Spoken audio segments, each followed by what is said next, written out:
I was walking along the streets of Helsinki.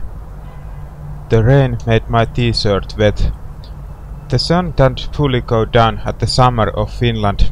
It just takes a little nap behind the horizon, just to come back little later to burn the skins of people of Earth. But this night was different. It was cloudy, not too cloudy, but just cloudy. And I didn't care about the rain. I'm not made of a sugar, so the weather can't melt me. Only me and the camera. I took the whole day to take some photos from the city. The last idea was to take some bird photos, but now, because the wet weather, I could not take photos anymore. I just didn't want to break my camera, so I was just lurking around and trying to see some new places. Also, it was getting very late. Kauppatori. Still no people around. Kauppatori is a place where fishermen used to sell their cats to the people. The history goes to the year 1812, where Helsinki became the capital of Finland. A man named Johan Ehrström designed parts of the city again, and there we have it, Kauppatori, which in English means just a market. I was getting to the edge of the city, in a place where the stone and concrete ends and the Baltic Sea starts. I was looking down to the cholera pool. That name is again an echo from the deep history. At 1893, a fisherman named Johannes Michelsson died in cholera during his fishing trip. The ship was full of his vomits and other filth when the ship was finally found with his dead body. The founders cleaned his ship and the filth was thrown to the cholera pool. Some local people say that even Johannes himself was dumped to the same pool and his body is still lying in the bottom of the muddy sediments of Finnish Bay. I don't believe that. Why would anyone do such thing? Anyways, in the cholera pool there was a boat, not a fishing boat, it was just a small rowing boat. And it was tied with a rope to the metallic bar which was attached to the concrete.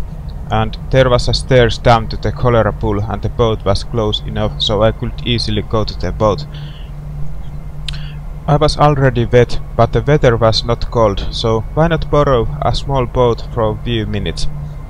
Of course I could give it back and no one would ever know what happened. Maybe I could even take some very cool photos of the city from the different perspective. That would definitely be worth of doing. So let's do it, why not, I was thinking. And I untied the small boat and started rowing it out from the cholera pool. The water was black. When I was leaving the pool, I discovered that the idea might actually not be the best one, because there were waves. Of course, it's an ocean. There was no winds, but the sea never is calm. And I was in just a rowing boat without life jackets, and no one knew what I was doing. The concrete just is too high. I can't take photos if there's a concrete wall in front of everything. So I need to row at least 20 meters to the sea to take some photos. And then fast back to the cholera pool and to home and drinking some hot chocolate. Maybe I would even update my Facebook status and tell everyone some stupid story with lots of hyperboles and of course the photo of Helsinki from the boat. Then the rain ended. I felt encouraging to row a little bit faster and take little more distance to the harbor. It would be an easy task to come back. And then the waves ended. The sea never is calm. I can't remember who said that. Some important person, maybe. But now it's my moment. I was just following the city shoreline, and I can take some perfect photos from the calm sea. It would be just so awesome. Now I was about 50 meters from the shore. I can see the harbor of Helsinki.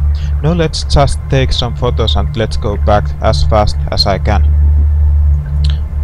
I need to open the pack to take the camera out.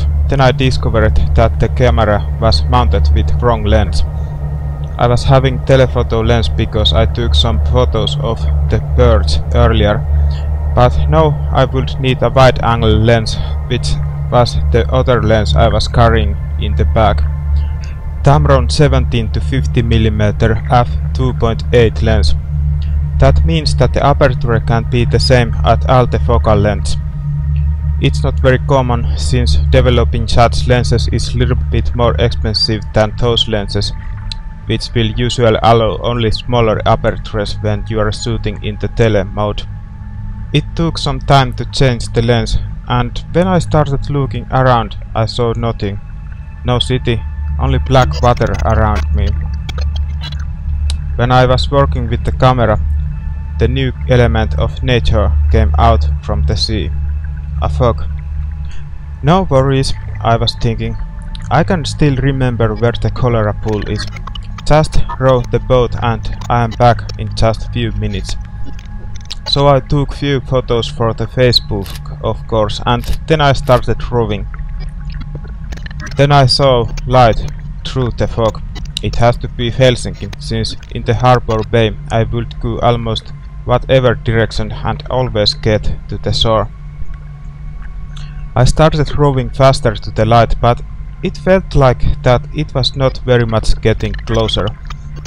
Maybe the ocean current just made my boat a little bit further from the shore than I expected.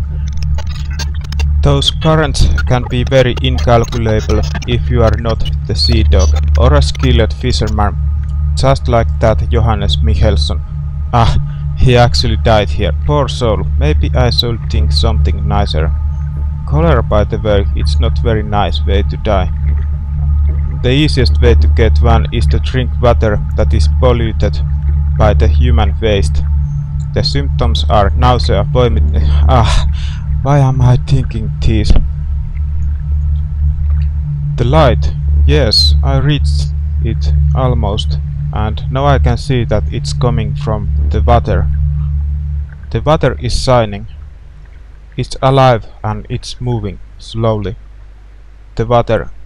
I wanna touch it, it's so welcoming.